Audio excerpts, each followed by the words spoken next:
Chapter 16 and 17, Quick Brahma Jnana. These two chapters relate the story of a rich gentleman who wanted Brahma Jnana quickly from Sai Baba. Preliminary. The last chapter described how Mr. Cholkar's vow of small offering was completed and accepted. In that story, Sai Baba showed that he would accept with appreciation any small thing offered with love and devotion, but if the same thing was offered with pride and haughtiness, he would reject it. Being himself full of Sat Chit Anand, pure consciousness, knowledge and bliss, he did not care much for mere outward formalities, but if an offering was made in a humble spirit, the same was welcome and he accepted it with pleasure and avidity. In fact, there is no person more generous and benevolent than a Sadguru like Sai Baba. He cannot be compared to Chintamani, Jul, the Kalpataru, the celestial tree which fulfills our desires, or the Kamadhenu, the celestial cow which yields what we desire. They give us only what we desire, but Sadguru gives us the most precious thing that is inconceivable and inscrutable, the reality.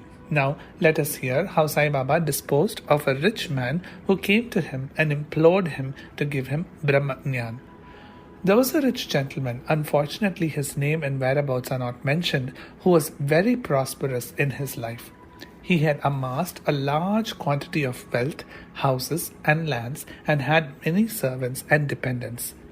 When Baba's fame reached his ears, he said to his friend of his that he was not in want of anything, and so he would go to Shirdi and ask Baba to give him Brahma Jnana, which if he got would certainly make him more happy. His friend dissuaded him, saying, "It is not easy to know Brahma, especially so for an avaricious man like you, who is always engrossed in wealth, wife and children. Who will in your quest of Brahma Jnana satisfy you, who does not give away even a paisa in charity?" Not minding his friend's advice, the fellow engaged a return journey tonga and came to Shirdi. He went to the masjid, saw Sai Baba, fell at his feet and said, "Baba, hearing that you show Brahma to all who come to you, I too have come here all the way from my distant place. I am much fatigued by the journey, and if I get Brahma Jnana from you, my troubles will be well paid and rewarded." Baba then replied, "Oh my dear friend, do not be anxious, I shall show you Brahma. Many people come to me and ask for wealth, health, power, honor, possession, cure of diseases and other temporal matters. Rare is the person who comes to me and asks for Brahma Jnana. There is no dearth of people asking for worldly things, but people interested in spiritual matters are very rare. I think it is a fortunate and auspicious moment when persons like you come and ask me for Brahma Jnana. So forthwith I show to you with pleasure Brahma with all its accompaniments and complexities." Saying this, Baba started to show him Brahma. He made him sit there and engaged him in some other talk and thus made him forget his question for the time being. Then he called a boy and told him to go to one Nandu Marwadi and get from him a loan of ₹5. The boy left and returned immediately, saying that Nandu was absent and his house was locked. Then Baba asked him to go to Bala, grocer, and get from him the said loan. This time also the boy was unsuccessful. This experiment was repeated again twice or thrice with the same result. Sai Baba was, as we all know, the living and moving Brahma incarnate. Then someone may ask, why did he want the paltry sum of ₹5 and why did he try so hard to get it? In reality, he did not want the sum at all. He must have known fully that Nandu and Bala were absent, and he seemed to have adopted this procedure as a test for the seeker of Brahma. That gentleman had a roll or a bundle of currency notes in his pocket, and if he was really earnest, he would not have sat quiet and be a mere onlooker when Baba was frantically trying to get a paltry sum of ₹5. He knew that Baba would keep his word and repay the debt, and that the sum wanted was insignificant. Still, he could not make up his mind and advance the sum. Such a man wanted from Baba the greatest thing in the world, that is, the Brahma Jnana. Any other man who really loved Baba would have given to him ₹5 at once, instead of being a mere onlooker. It was otherwise with this man. He advanced no money, nor did he sit silent, but began to be impatient, as he was in a haste to return, and implored Baba, saying, "O Baba, please give me Brahmajnan soon." Baba replied, "Oh my dear friend, did you not understand all the procedure that I went through sitting in this place for enabling you to see Brahma? It is in short this: for seeing Brahma, one has to give 5 things. Surrender 5 things, that is: 1. 5 pranas or vital forces. 2. 5 senses. 3. Mind. 4. Intellect. And 5. Ego. This path of Brahmajnan or self-realization is as hard as treading on the edge of a razor." Sai Baba then gave a rather long discourse on the subject, the purport of which is given below. Qualifications for Brahmajnan or self-realization. All persons do not see or realize the Brahma in their lifetime. Certain qualifications are absolutely necessary. Mumukshu, or intense desire to get free. He who thinks that he is bound and that he should get free from bondage and works earnestly and resolutely to that end and does not care for any other thing is qualified for the spiritual life. 2. Virakti, or feeling of non-attachment with the things of this world and the next. Unless a man feels disgusted with the things, emoluments and honors which his actions would bring in this world and the next, he has no right to enter into the spiritual realm. Antarmukha, or introversion. Our senses have been created by God with a tendency to move outward, so man always looks outward and not inward. He who wants self-realization and immortal life must gaze inwards and look to his inner self. Catharsis, eliminating all base ideas and emotions. Unless a man turned away from wickedness and stopped from doing wrong, has entirely composed himself, and unless his mind is at rest, he cannot gain self-realization even by means of knowledge. Right conduct. Unless a man leads a life of truth, penance, and insight, a life of celibacy, he cannot get God realization. Preferring Shreyas, the good, to Preyas, the pleasant. These are 2 things, that is, the good and the pleasant. The former deals with spiritual affairs and the latter with mundane matters. Both these are open to man for acceptance. He has to think and choose one of them. The wise man prefers the good to the pleasant, but the unwise, through greed and attachment, chooses the pleasant. 7. Control of the mind and the senses. The body is the chariot and the self is its master. Intellect is the charioteer and the mind is the reins. The senses are the horses and the sense objects are their paths. He who has no understanding and whose mind is unrestrained has his senses unmanageable like the stray horse of a charioteer and does not reach his destination, that is, get self-realization, but goes through the rounds of births and deaths.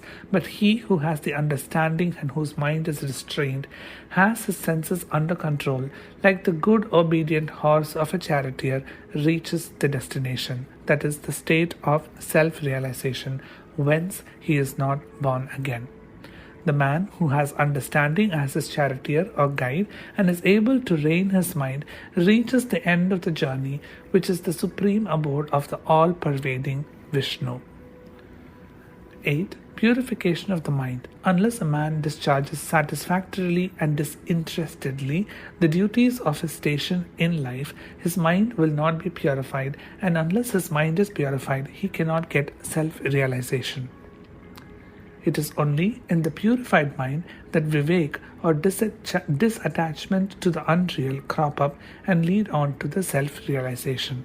Unless egoism is dropped, avarice got rid of, and the mind made desireless or pure, self-realization is not possible.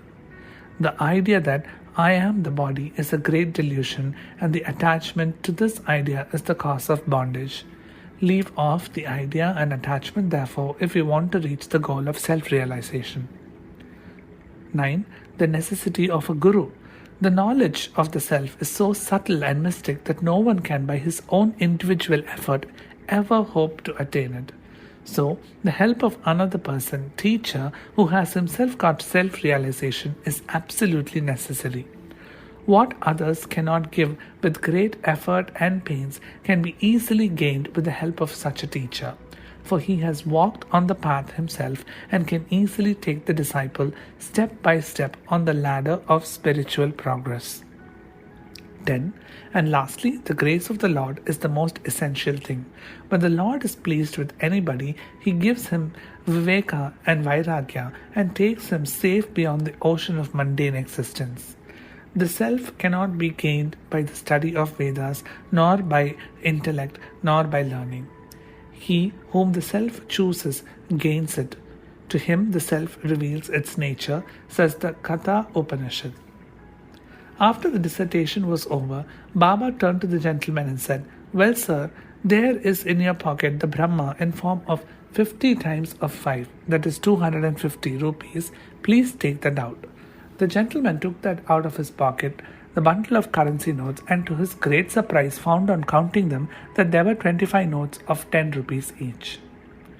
Seeing this omniscience of Baba, he was moved, fell at Baba's feet and craved for his blessing. Then Baba said to him, "Roll up your bundle of Brahma, that is currency note.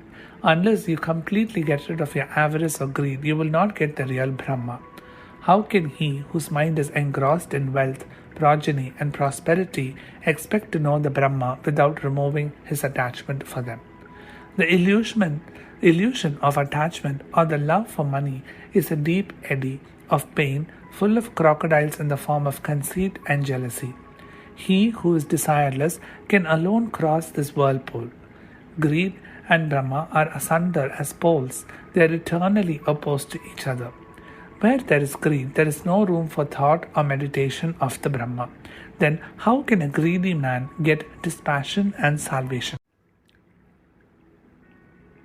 For a greedy man, there is no peace, neither contentment nor steadiness. If there be even a little trace of greed in mind, all the sadhanas or spiritual endeavors are of no avail. Even the knowledge of a well-read man who is not free from desire of the fruit or rewards of his action is futile and can't help him in getting self-realization. The teachings of a guru are of no use to a man who is full of egoism and who always thinks about the sense objects. Purification of mind is absolutely necessary. Without it, all our spiritual endeavors are nothing but useless show and pomp. It is therefore better for one to take only what he can digest and assimilate. My treasury is full, and I give anyone what he wants, but I have to see whether he is qualified to receive my gift. If you listen to me carefully, you will be certainly benefited. While sitting in this masjid, I never speak any untruth. When a guest is invited to a house, all the members of the household and other friends and relations that happen to be present are entertained along with the guest.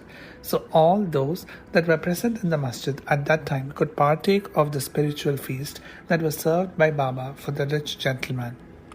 After getting Baba's blessing, one and all, including the gentleman, left the place quite happy and contented. Special characteristics of Baba. There are many saints who, leaving their houses, stay in forest, caves or hermitages and in solitude in order to get liberation or salvation for themselves. They do not care for other people and are always self-absorbed. Sai Baba was not such a type. He had no home, no wife, no progeny, no any relations, near or distant. Still, he lived in the world, that is society. He begged his bread from 4 or 5 houses, always lived at the foot of the neem tree, carried on worldly dealings, and taught all people how to act, behave, living in this world. Rare are the sadhus and saints who, after attaining God vision, strive for the welfare of people. Sai Baba was the foremost of these, and therefore says Hemant Pant, "Blessed is the country, blessed is the family, and blessed are the chaste parents where this extraordinary, transcendent, precious and pure jewel Sai Baba was born." Bo to Sri Sai, peace be to all.